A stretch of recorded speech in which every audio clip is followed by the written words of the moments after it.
The Essential Atari ST, Michtron's Time Bandit from 1986, coming up next.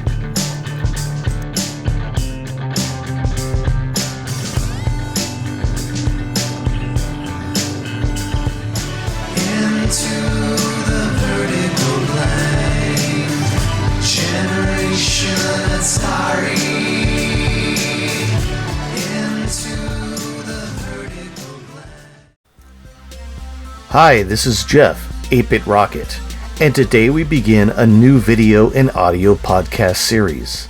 On Into the Vertical Blanks, The Essential Atari ST, we investigate, discuss, and evaluate Atari ST computer games and try to uncover titles worthy of play by all who are interested in the platform. We are also looking for gems in 80s computer libraries that bridge or fill the gap between the American video game crash and the NES era and beyond. Do games released in the pre-NES era hold relevance or value to gamers today? Before the NES era helped redefine what players expect from gaming, tens of thousands of games were released across a number of computer and console platforms. Which of these games should players who only grew up on NES and beyond consider trying out? So coming up next, I discuss the history and details of Time Bandit and bring in my brother Steve, fultonbot, as we further go over the gameplay, legacy, and its merits as an essential Atari ST title. Hey Jeff, what are we doing today? Today is the first episode of a new podcast called The Essential. This is the Essential Atari ST, and today we're going to be doing a game for the Atari ST, going in depth on the game Time Bandit for the Atari ST. Now, the Essential will have other podcasts. We'll go Atari 7800, 5200, maybe 5200, Atari 8-Bit, Lynx, Jaguar, some other systems too. And this is where we're going to cover one game in depth. One game in depth. And this is the Essential Atari ST Time Bandit. We are going to talk about the game, what you do in the game from the instructions point of view, some reviews and things, and then we're going to give our feelings about the game. And at the end, we're going to discuss, for all the games we do, whether or not this game would be a good game for people for people Nintendo generation and up to try out. Like, does it bring anything to the table? Is it just a score-chasing game? And that's for all of the games we do. Is it an essential game to play? Is it an essential game to go back and replay now, right? Right. Like, there something interesting about it that makes it an essential game to understand the platform if that's what you want to do? Before we go any further, let's start with a little bit of history of the Atari ST and Michtron. Many early games were produced for the 520 and 1040 machines from 1985 to 1988. For the first few months of the ST's life, the games of Michtron, based in Michigan, were some of the only titles available. Some of these games took full advantage of the ST's powerful 16-bit capabilities, and some were nothing more than 8-bit games with a new coat of colorful paint. In 1986, Time Bandit, Major Motion, and Mud Pies were the first titles I remember seeing discussed in magazines such as Antic, Analog, and Atari Explorer. Enticed by the look of these games, and by the need to move on to the next generation of computer systems, we sold all of our Atari 800 gear in late 1986, and even with the fire sale, we didn't scrape together enough cash needed for the 16-bit system right away. With the hope of some birthday money in January 1987, we planned to purchase a system and make our 16-bit gaming dream a reality, a 520 ST with mono monitor hooked up to a TV for color games. With a month or two lag in between computers and games, we had ample time to read over every magazine article and advertisement for Atari ST games. The name Michtron was everywhere from the start, so we start here too. Michtron published and distributed many games over the course of its short history. The company was initially named Computer Shack, but rumor has it that they changed the name after pressure from Radio Shack in 1984. Founded in 1982 by high school friends Gordon Monnier and Bill Dunleavy to market Bill's TRS-80 and Sanyo targeted titles, they would expand to other platforms soon after. The most notable game in the early years was a very well-respected TRS-80 classic called Time Bandit, which would be translated to the Atari ST and Amiga a few years later. Bill was very taken with the capabilities of the new 16-bit Atari computers, and in 1985 decided to translate some of his games to the system, and then solicit and market games from other like-minded developers. Michtron became affiliated with UK-based Microdeal in 1987 to co-market and distribute each other's games, especially as the stateside market for ST games started to dry up. Microdeal produced a number of good ST games that we might feature in this series. Michtron moved on to create some very well-respected ST development tools, but declining sales in the USA and eventually the UK led to its demise, and it was sold to Creative Computer Corp in 1991. Basic info about Time Bandit. Time Bandit is a 2D overhead scrolling action-adventure game. It got a USA release, which you can't say for most Atari ST games. It is actually, the USA release was the first release. It got a UK release, and it was in 1986. Got a UK release in 1986. It got a German release in 1986 also. 3 different companies released this across the world. You wouldn't see that now. It is an American game. The programmer was Bill Dunleavy, and the artist was Larry Hafner, and it was on 1/2 meg disc. They crunched a lot of data because they had to make it work with that first Atari ST disk drive that was 1/2 meg. Okay. See, I didn't think this was a UK. I thought this was a UK game when I looked at it. It's Time Bandit is an American release. It's American release, but what about the program? Like, the guys worked on the TRS-80 first, so they're Americans. Yeah, all Michtron was American, done in Michigan, too. Okay. Interesting. So the box and the disc. So I have some box and disc pictures. We'll show them right now. These come from Atari Mania, so thank you, AtariMania.com. It's a cool looking one. I don't think we ever found this to purchase, though. No, and if we did, it was in a blue box. There was a blue box, as far as I know, with Time Bandit, not a red box. Okay. So that's what I remember. But I don't think it was ever for sale anywhere. No. We would have bought it, because we bought Leatherneck and we bought another one as well. We bought all the games we could. We bought every game we could find. If we could find it, we'd buy it. We bought Better Dead Than Alien. We bought all. So, if you could find it in the USA and it was a good game, we would have purchased it. It's funny you said Better Dead Than Alien, because a lot of the sounds in this sound like they're from Better Dead Than Alien. I saw that in your notes. This is funny because this was one of the first ST games that we saw. But when I went through looking for reviews, it took a while for a review to come out of this, and I kind of remember this and Major Motion. And Major Motion, which is a game like Spy Hunter, and Mud Pies, which is sort of a very 8-bitty version of Food Fight, and mixed with Berserk. I thought these all came out about the same time, but it looks like Time Bandit came out a little bit later, or it was previewed and then the release came out a lot later. But still, 1986 is still really early in the ST's life. Why did I think that Time Bandit was not made by Americans? It might have been the title screen. Oh, okay. Because it said, you can write to the authors Bill Dunleavy and Harry Leffner, CO Microdeal, and then it had the address of Microdeal in Cornwall. That's why I thought it was. I got it. Because you're seeing the only directions, the only instructions that are there are from the UK release. You don't have on Atari Mania, they don't have the US release. The instructions start out with this line: Legend and lore of the Time Game War. Time Game. So basically the first page of the instructions rhyme, so I really didn't take it seriously. I know, it's like a poem. The whole thing's a poem. It's a poem, I got it, it's a poem. But it's kind of funny. Because, they had to make things rhyme. So when you have to make things rhyme, it doesn't really fit the game that well. But time gates are built by powerful people to explore time and space. The instructions are rhyming poems, so I can't take them seriously. You're right. Only the first page is a rhyming poem. I know, just the first page.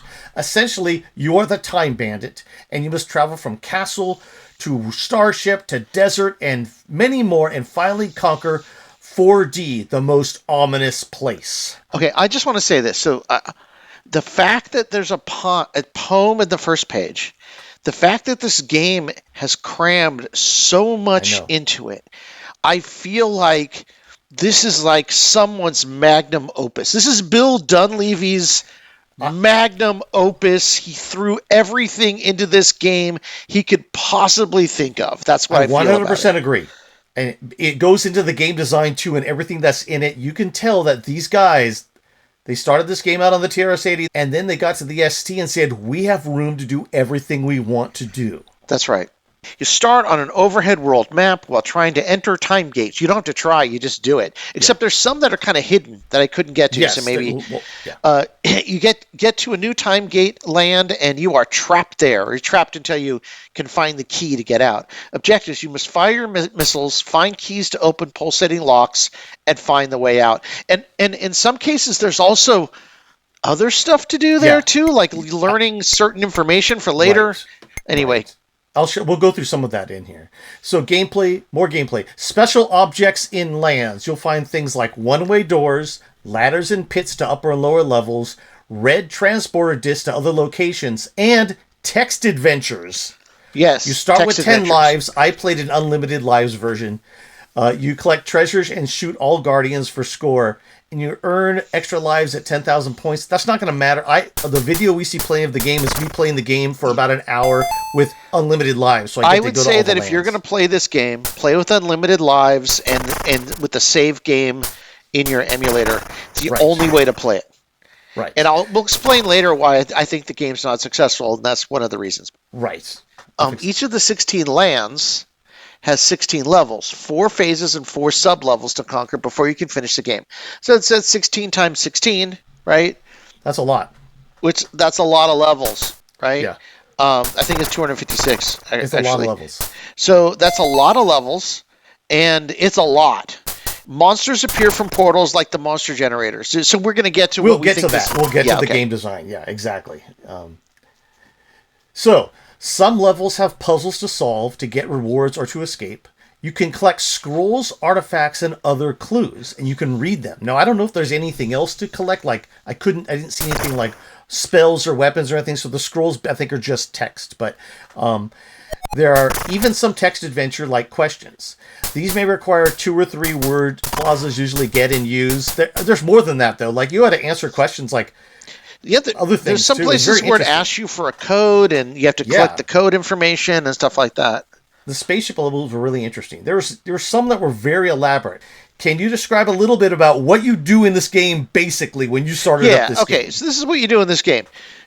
You run around using the joystick or the keyboard. I use the keyboard. You can actually play 2 people at the same time if you want. Yes, you can. As well, which is another thing they throw in. It literally is one of the first cooperative games. You think of it, one of the first, like 16-bit cooperative action game where you run around, and I guess maybe, I mean, I say that, but I'm sure by the time this came out, Gauntlet had come out, because it's very, very influenced by Gauntlet. Gauntlet had come out, I think. It had in 1985. So Time Bandit was released in 1986, created by Larry Hafner and Bill Dunleavy.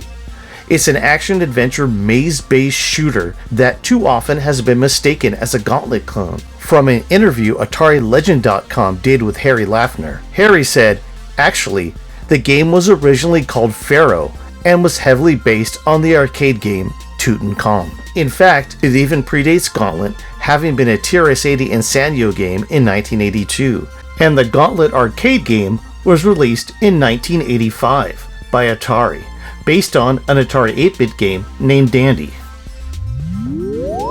Well, if you have 2 people on the screen at the same time, the Time Bandit screen goes away, and you have 2 separate scrolling screens. Each person, they kind of have to stay in the same land, but they're independent. Okay, it's pretty cool. I wasn't able to try with 2 people. So you walk around these, because you start out on a scrolling map, and you kind of walk onto these time lands, and there's a bunch of them, and some of them are harder to get to than others. And then each land is a different theme with different graphics, different enemies, and different things to do. And then they all have a key. You're supposed to find key or keys that you need to then get out. And to find those keys, sometimes you have to answer questions, sometimes you have to find stuff, sometimes there's little puzzles. There are so many little sprites in this thing, and they're all sort of from a 3D perspective, like a 3/4 perspective, in a way that it's incredibly impressive how many graphics are in this game. It's just for the time, it's crazy. Especially. Then each level also scrolls. Sometimes they're bigger than you think they are, and you have to run from the monsters and shoot them. You don't want to get hit because you only have 10 levels. They have monster generators like lives. in Gauntlet, but you can't destroy them, which is disappointing to me. I feel like that could have been part of the strategy, was to destroy them. Yes. We'll get to some of those criticisms. Yeah. But then then when you leave, every time you come back to, so you finish a land and then you go back to that time land, it's the next level. And you're supposed to try to finish each of the 16 levels of each of the 16 lands, and then supposedly there's an ending. I don't know if anyone's ever seen it. Maybe they have. There's even more to it then, though, because some of the lands have multiple levels to go up and down also in them. Mm-hmm. So you're in 1A, but you have to go up and down to find the keys and stuff. So it's even more. It's big. So it's very expansive. It's very much Gauntlet-like, in quotes. It's Gauntlet-like because of the hordes of enemies and what you're doing, but they've added more to it. They should have let you blow up the monster generators, which would have been good, because all you get is a constant horde of respawning enemy. And I know it makes the game a challenge. It's too challenging unless you have a multiple. I would have, and then we'll probably get to this. I would have rather you had limited ammo, had to pick it up, and were able to destroy the monster generators. It would have made more of a challenge that way too. The way it is, and we'll get to it. But on this screen, take a look at the screen. So this is the first screen of one of the gates. This is called Castle Grey Moon. I mean, there's quests in this that people give you text quests you have to do. Yeah. But I just want to look at the screen for a second. You earn qubits. It must just be points, because I tried to someone wanted some money for something in one of the levels. I tried to pay him in qubits, and they said, I don't know what that is. I also don't know what Brave 30 means. Because in different lands, you get these different things. I understand what Castle Grey Moon and 1A means. That's the level. That's 1A of Grey Moon. But the other stuff isn't explained, I don't think. We can look through the instructions again and see. But none of that's really explained.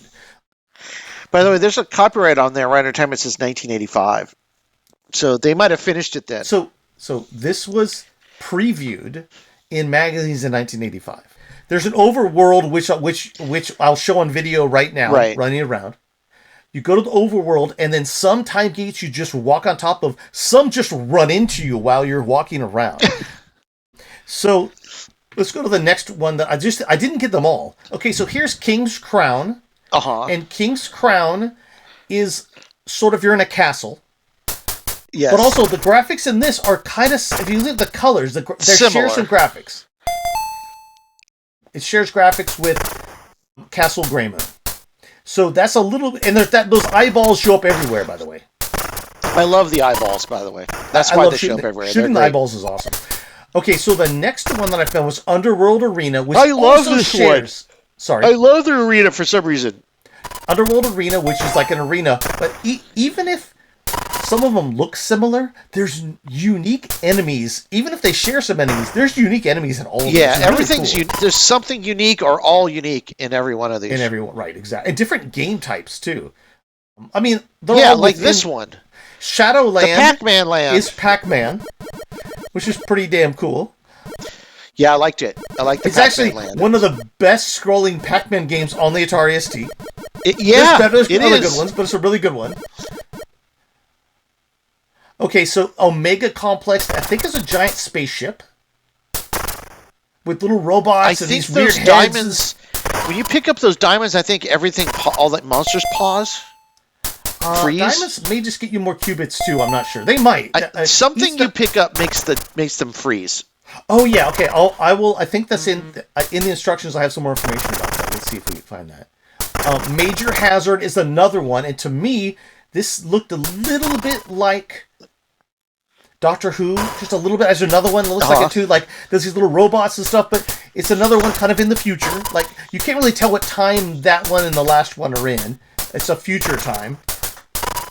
There is Cheops' Curse, which is Egypt. Shares some of the graphics, but this is one of my favorite ones. Gridville, which is another weird Doctor Who one where you're on a grid. I mean, that's what you're on. You're on a grid, but it's a grid with weird monsters to shoot. It's similar graphics to Major Each Hazard. one of these levels scrolls probably 5 screens wide and 3 screens high, at least, something like that. At least. So they're huge. They're huge levels. Old Bomb Factory. So this is an interesting one. I would get the Old Bomb Factory. It would attack me when I was in the overworld, and I'd get to the Old Bomb Factory. So I probably went there 4 or 5 times. That's funny. Ghost Town, which is Western, and it has a text adventure in the graveyard. Yes. It's so strange.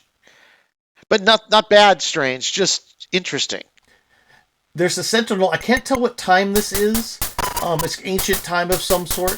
Welkin Island. Don't know what this is. This looks neat. This one has it's brand spanking new, like all different stuff. This one is the swirly one that you get to.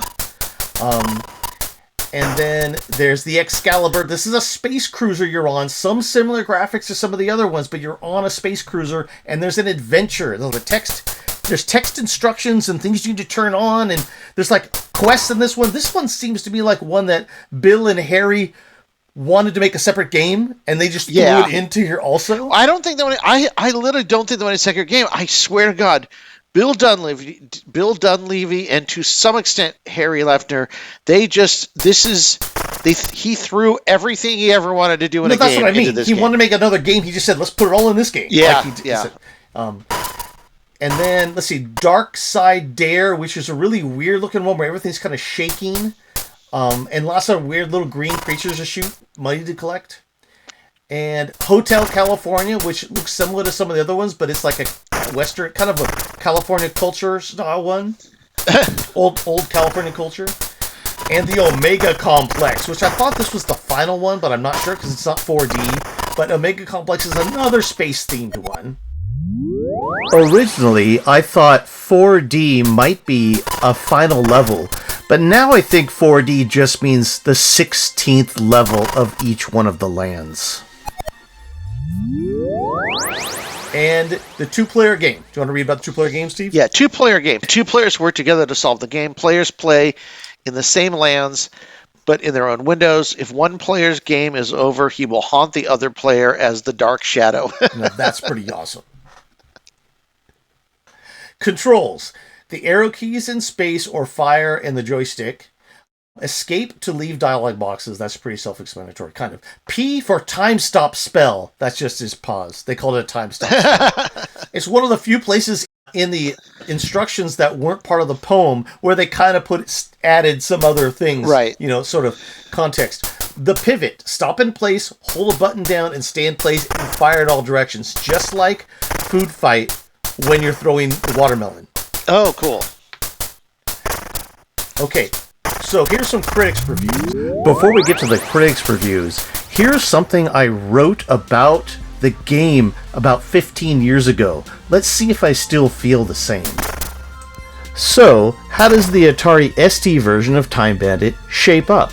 Even though the graphics are relatively simple but well done, the gameplay and action in this title was some of the first to show off the capabilities of the new Atari machines. The goal in each of the 16 beautifully crafted lands is to collect artifacts and blow stuff up. The lands vary in theme through various recognizable time periods such as ghost towns and Egyptian ruins.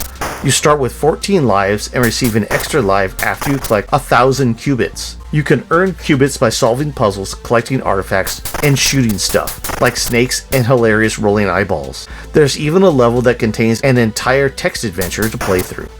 I must have played this game for days on end, and the colorful graphics and humorous sprites made the game very enjoyable to play. I could only find 3 English language ones, those are the only ones I considered, because usually the German and French ones came out much later and they wouldn't have had the game in context. Right. The critics' reviews. Atari ST user, July 1986. This is really early in that magazine's life and the ST's life. A 9 out of 10. It's so early in the ST's life that they have to warn you that it requires a color monitor. They expect that it has a chance to stand the test of time as an ST classic, and that's why it's in this podcast. Right. Okay, do you want to read it? Should be. It should be. Okay. Critics continued, Steve. Page 6, Atari user issue number 22. Rating, no scores at this time. They call it a maze shooter like Wizard of War, which it is, when it's obviously a more advanced version of Gauntlet or 8-Bit Dandy or even Chip's Challenge, but I'm not sure when that game came out. Yeah, plus but Pac-Man. For an Atari 8-bit magazine, they should have recognized Dandy. That's all. Yeah. But highly recommended. Think twice about digging up tombstones in the graveyard. That was their hint. I found one more ST log. I had to actually search high and low to find this review because it wasn't in my review database that I had created. They called it outstanding. This is from December 1986. They said it's outstanding. Time Bandit represents a truly outstanding feat, an arcade game with action, variety, attention to detail, and fantastic graphics. Harry Laffner and Bill Dunleavy, the authors, can be proud of this one. I agree about that. They should be proud of it. They should be proud of it. Okay, I'll go through the ports. I put this out. I'll have pictures of them and maybe video of them if I can get them working here. But TRS-80 and Coco, 1983, that was the original. It looks good for the time, especially the Coco version. There's different graphics levels of them. The Dragon 32 and the Dragon 64, which were akin to the TRS-80 and Coco, they have unique versions for their own machines. They didn't use the same versions. The Atari ST is this one. This is the one that allowed them to put everything in they wanted to. About 3 years later, the Amiga version came out. They said it was graphically enhanced and it got good reviews. I have a review of it to read in a second. And DOS, it's VGA. It looks like the Amiga. It also has an EGA and CGA versions that are ugly. The EGA is like an ugly version of the Atari ST. Now, if you can read this, this is what the Games Machine UK said about the Amiga version. They never did an ST review, but this is what they said about the Amiga version.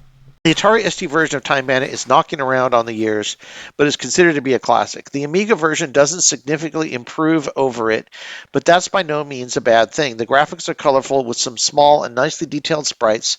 Watch for the expression of surprise when you blast the bouncing heads, but generally they aren't outstanding.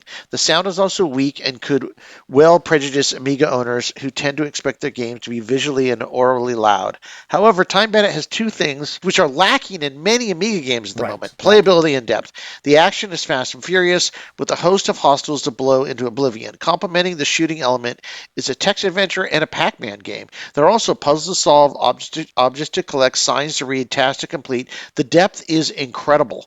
Time Bandit is a tough and challenging game, but offers the player great rewards if he's willing to persevere. Look it up if you think you can take the pace. So I agree with this. Yeah, what do you think of that review? Because I think it's a good review. I think it makes sense. I think in hindsight, there's a couple things that we can talk about later about why I think it's tough to recommend this to people now, but we'll talk about it. Well, we are there now, Steve. So let's hear Steve's take. Okay, so it's in one word, which is two words pushed together: genre busting. Crazy good for how early it came out. Sounds are from Better Dead Than Alien, or some of them are. Sprites are amazing. Mixes parts of so many popular games, a scrolling map and monster generators, action like Wizard of War, puzzles like Chip's Challenge, text parts like Scott Adams Adventures, Pac-Man levels. I think this game was the main influence on Jeff's Pumpkin Man series of games, which I think is true.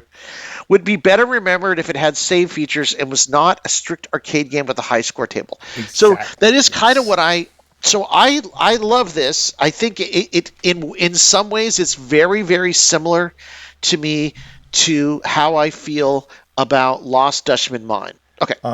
Really quick, because I've talked a lot about this already. The levels are labeled 1A to 4D. That's 16 levels in each of the 16 lands. Some of the lands are entered to not by choice, but by being chased. Example, the bomb one.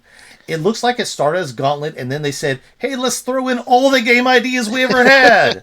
But it's kind of twitchy with adventure elements, which is a strange but nice combo. There are no RPG elements, though, and only a single inventory key slot. Legacy.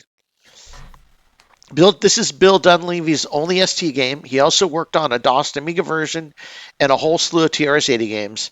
Harry Laffner worked on Pinball Factory and 8-Ball for Michtron, plus Major Motion for the Amiga and Time Bandit for the Dragon 32. So they worked on a bunch of stuff. But to me, this is Bill Dunleavy's magnum opus.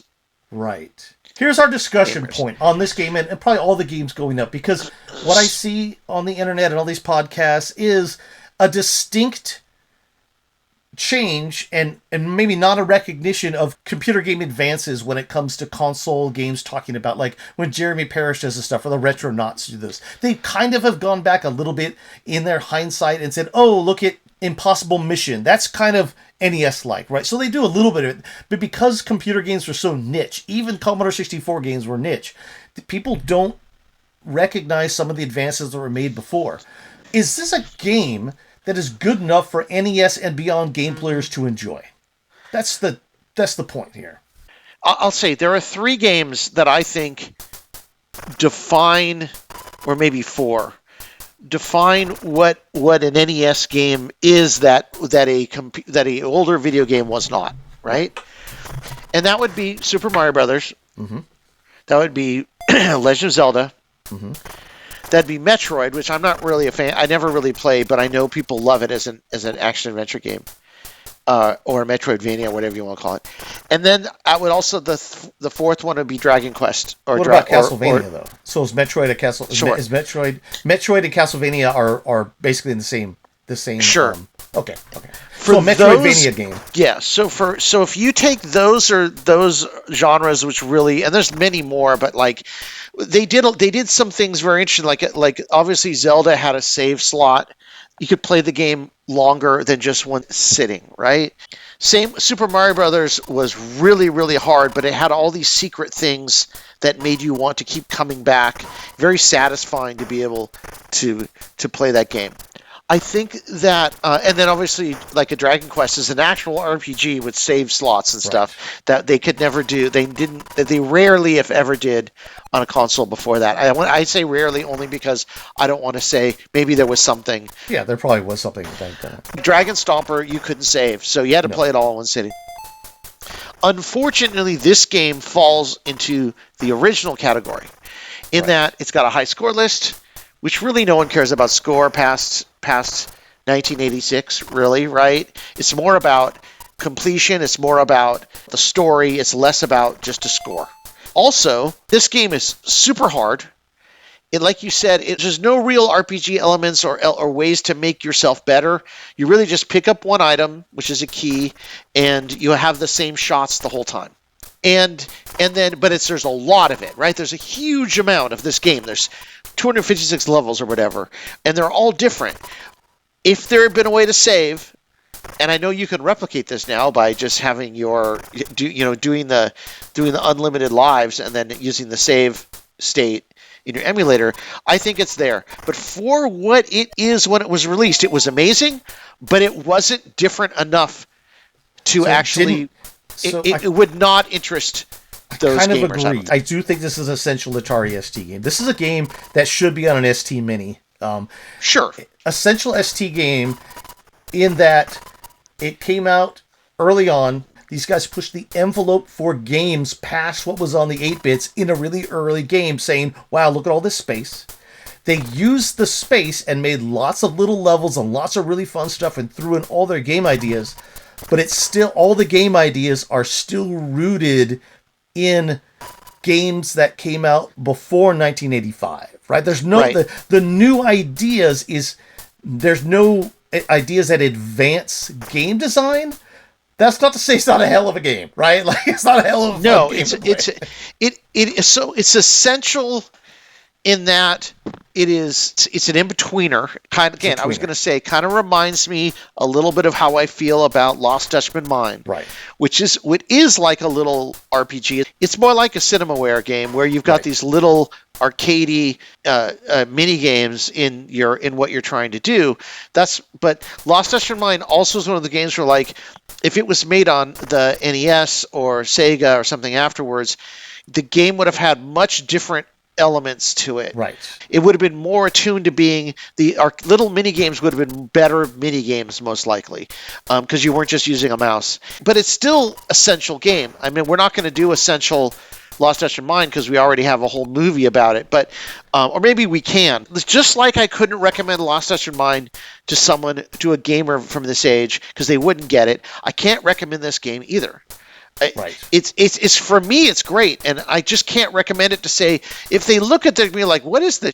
Like, they kind of not understanding the evolution, if that makes sense. Would you recommend it? I would recommend it to any computer gamer from this age, though. Sure. As a historical piece, I mean, again, it to me, with the poem and everything, this is Bill Dunleavy and maybe to some extent Harry Laffner putting their heart on the page. I mean, like, from that standpoint, you can see everything they wanted to put into it. It is a it's a work of art, right? I even find it a fun game to play too myself. I love it. Yeah. I think that, but to play it, if you were going to put this on an ST collection, you would definitely add an autosave and an unlimited lives so that you can play through the whole game and see the whole thing. It has a lot of play value, but it still doesn't mature above quarters you would throw into an arcade machine because the way it's built, it could be a quarter muncher. It's got one foot in the past and 1 foot in the future, and unfortunately that era of 1 foot in the past and 1 foot in the future is where you get all these lost PC games. Right. You get your Zorros and your Karate Kids and your Ghostbusters and all these games that came out in 84, 85, 86 that no one remembers as these great games that push the envelope, but just not enough. And the reason they don't is because they came out on the Commodore 64, the Atari ST, the Amiga, and a bunch of British computers. So Atari 8-bit for some of them. Some of them, right. I mean, but they came out in a time when games were shunned for other things. Video games were shunned for other things. Computer enthusiasts were dirt beneath somebody's shoes, right? I mean, like, you didn't even admit to having a computer. I have this article where they're talking about selling the Atari ST and who they're selling it to, and they're like, oh, we really need to get home computer use, like their general purpose home computer user. And the guy says, what about the enthusiast? He's like, oh, the enthusiasts will love it, but they're worthless or something. Just like, and those are the only people who bought their enthusiasts, they just did not give a about. Right. They wanted to somehow get home and personal computer at the time were like business users. Until the NES revived gaming, and it's longer than people think. So 1984 all the way until 1986, there's 2 years, which in our formative time as being a 13 to 16-year-old or 14 to 16-year-old was an eternity. It's not even. It's even longer than that though, because the NES comes out in like winter 1985, but only in New York. But it really doesn't roll out till Christmas 1986. That's when most people get it, right? That's when Super Mario Brothers comes out a little bit earlier that year. That's what, and they packaged Super Mario Brothers. I was looking at these ads the other day, and oh my god, Atari had no chance. They packaged the console, Super Mario Brothers, and the controllers for $79.99. The 7800 was the same price. Like, Jack Tramiel had no freaking chance against that. There's no way. With Pole Position 2 as the pack-in. Not a bad game at all, but it's not a... Didn't even matter that it was the pack-in. It's just, he also was trying to market the XEGS at the same time. Like you couldn't even get a story straight about what you've got. One amazing thing that everybody wants for $79.99. The other guy's got 3 pieces of for various prices: $49, $79, $129. Who knew what you were buying if you're buying Atari? Exactly. But if they had got their story straight and they had good games to launch at the same time as a Nintendo, that winter of 1986, They could have had a chance, and they had something to compete with Mario. They could have had a chance, but they had no idea what they were doing because they literally didn't care. It was just get rid of the inventory so we can fund our next memory upgrade for the ST. So this game, going back to Time Bandit for a second, because I agree, but I do think that ST is valuable because we're in an ST podcast. But I understand what they were doing. Valuable memory upgrade for the ST, it's great. But because it fell in those 3 years, right? Yes.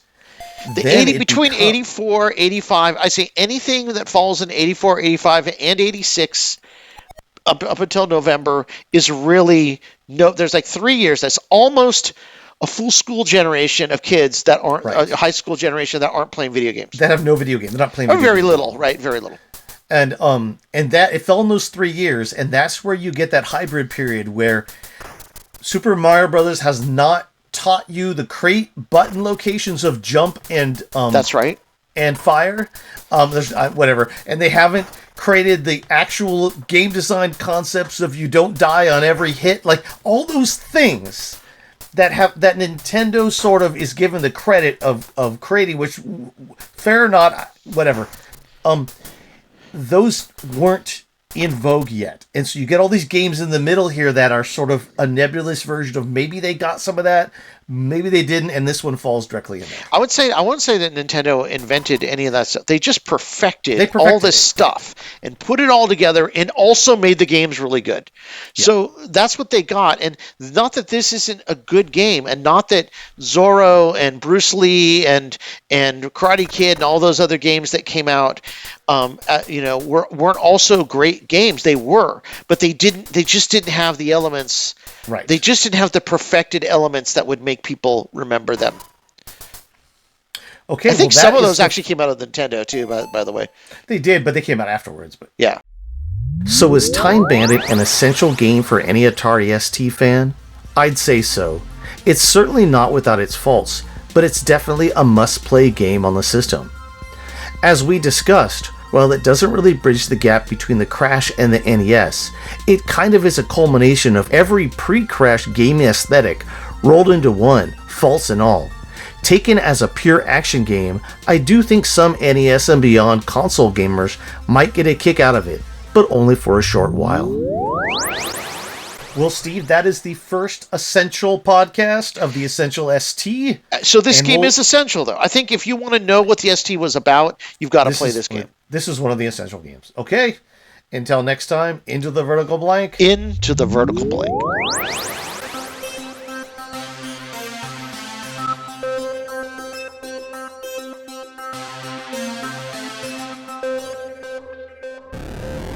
We were children of the Silicon Revolution, an X generation conscripted to fight the console and home computer wars.